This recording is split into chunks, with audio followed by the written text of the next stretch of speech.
The Gundam Metaverse. Bandai has been promoting it to no end, and the first publicly available beta version is finally here. At least if you've got an American or a Japanese Bamco account. Meaning that I was able to sneak in, and I even managed to get in early. But before we dive into the metaverse, I need to address the giant elephant in the room.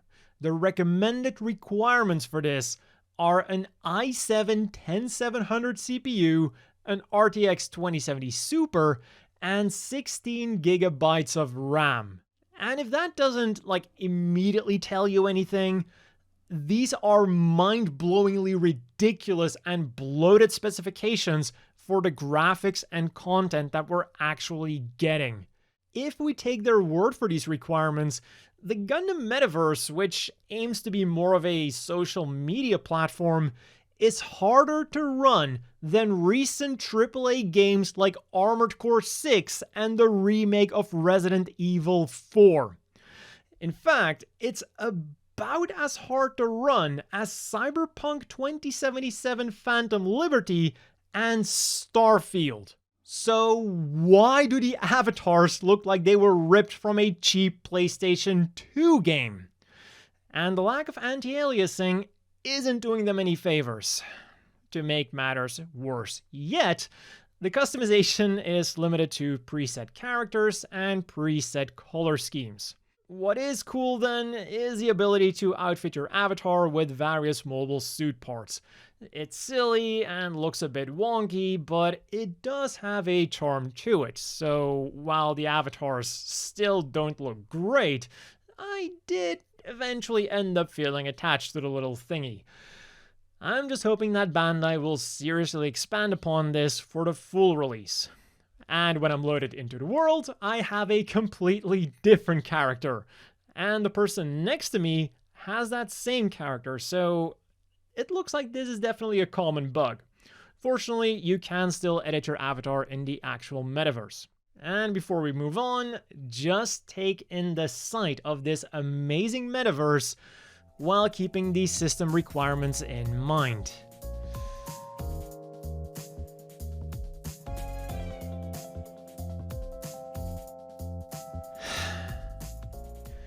And then to guide us through this amazing world, we have Mello, the metaverse AI who wants to learn all about Gundam alongside of us.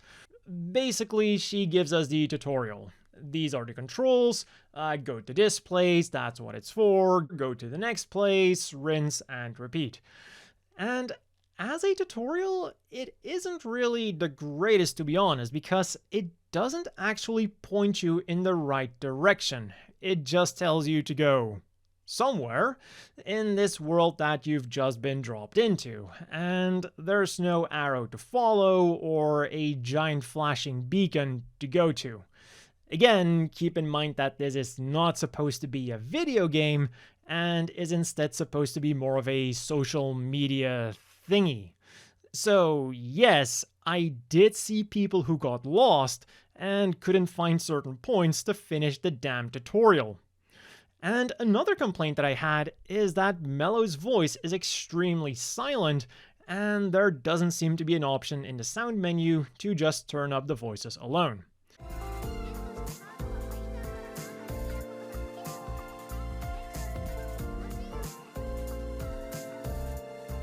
So, first impressions are not good to say the least.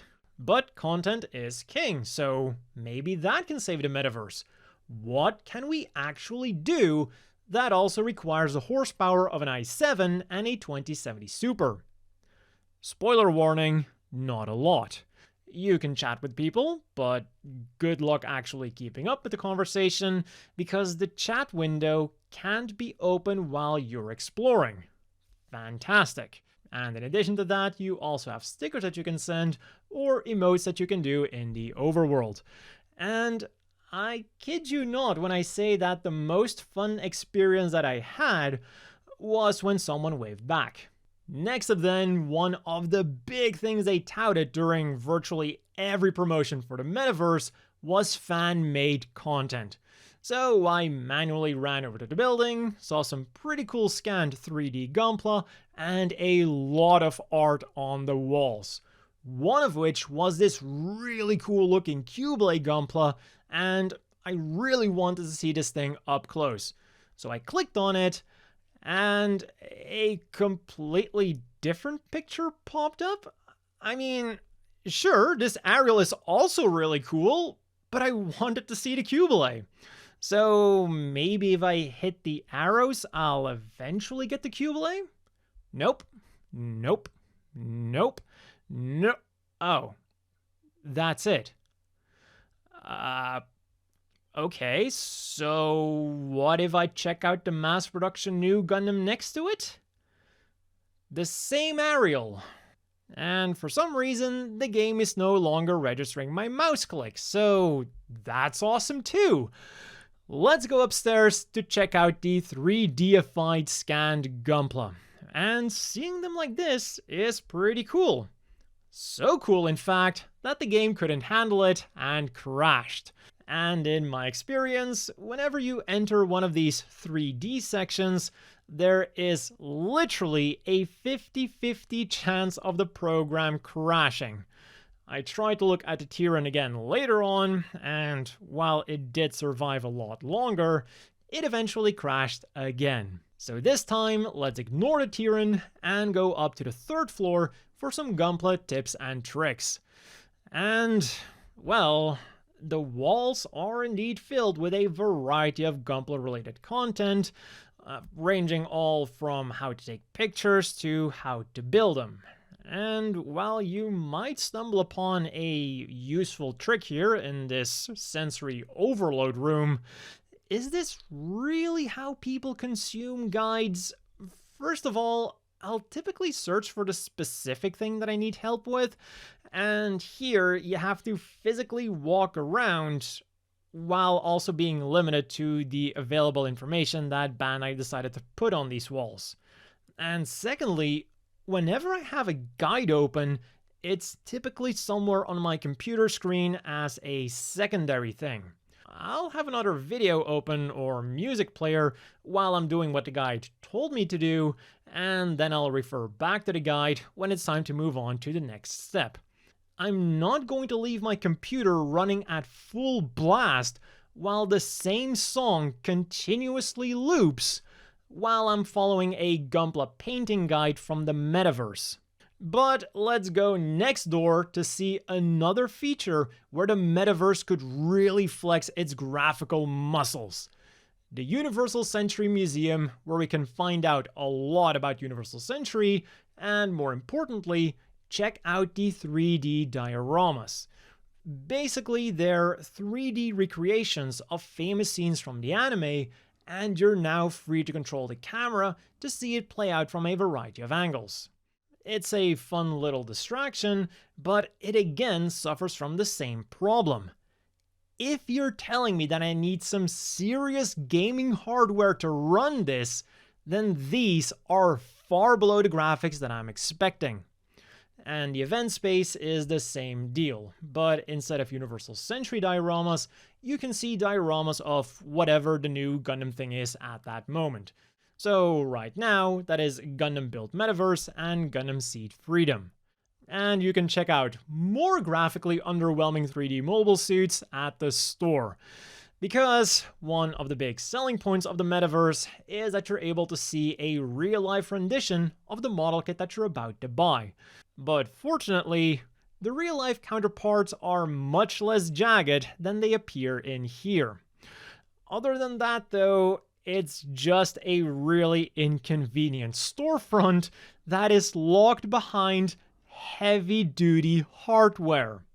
The real kicker though is when I try to purchase one of these Gunpla. When I clicked on them, the screen just flashed black and nothing happened.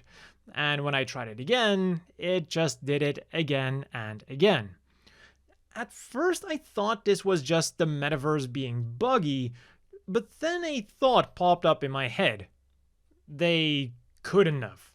They wouldn't. They did. The buy button opens up an actual web page in the background, which I cannot access from inside of the metaverse unless I alt-tap to it. This is some seriously atrocious design. Moving along to the fan art museum, and here things get even more bare bones than with the Gunpla pictures. They're all just posted on the wall, and that's it. You cannot interact with them at all. No zooming in, no saving, no nothing. And if you squint hard enough, you might be able to see who the artist is. So that's that. So next, there's also a live event venue where you can watch concerts being performed of your favorite Gundam openings at predetermined times.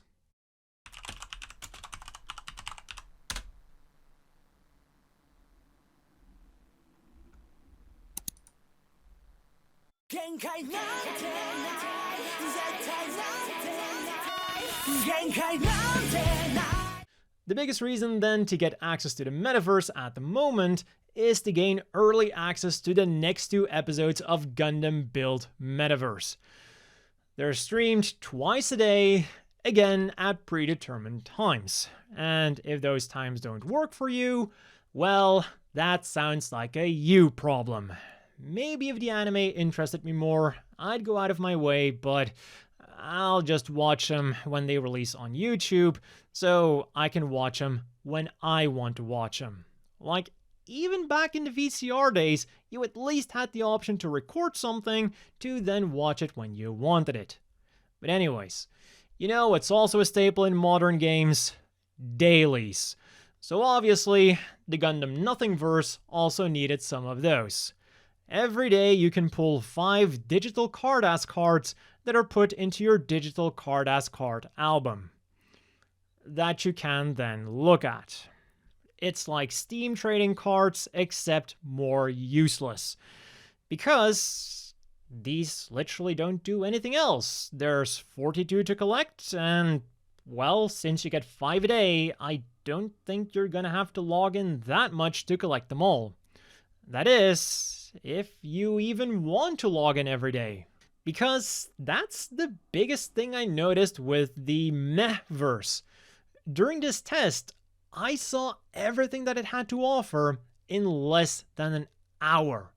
And while I did see some cool things like 3D dioramas, I've seen them. And I have absolutely no need or reason to return. Everything was either something you do once and that's it, or a more clunky version of something that already exists. Overall, I felt like I was in the lobby of a game. I was just killing time, waiting for the next round to begin. But obviously, nothing ever happened. I saw a lot of people comparing it to something like Phantasy Star Online 2, but since I've never played that game, the first thing that came to my mind was the hub area for Sword Art Online Fatal Bullet, or Bank Standing in RuneScape. But the thing is, those games still have a goal, so when you get bored of standing around, you just go do something else. In the Metavoid, there wasn't anything else to do. So I did the only thing I could. I floated around the RX-78-2 statue and tried to go out of bounds, which I succeeded in. But unfortunately, there was an invisible wall preventing me from going any further. And as sad as it might sound, trying to go out of bounds was the second most fun I had. I didn't understand what Bandai's idea was when they first talked about the metaverse, and now that I've tried it, I understand their idea even less.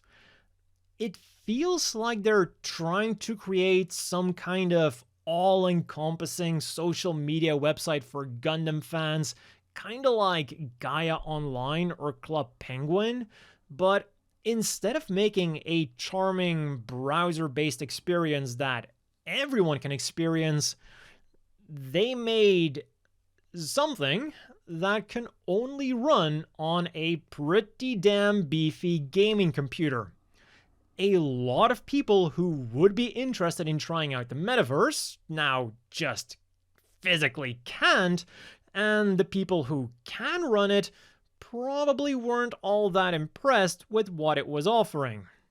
And then to make matters even worse, Bandai has also announced their plans to implement NFTs into this Nothingverse. Good luck, you're going to need it.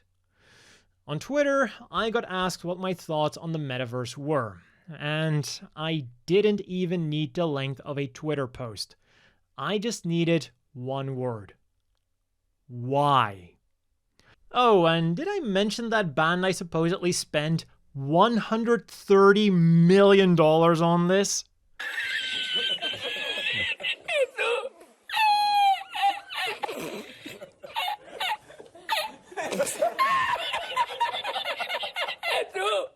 So as always, a big thank you to the Patreon supporters. I hope everyone watching has a great day, and I'll see you all next time.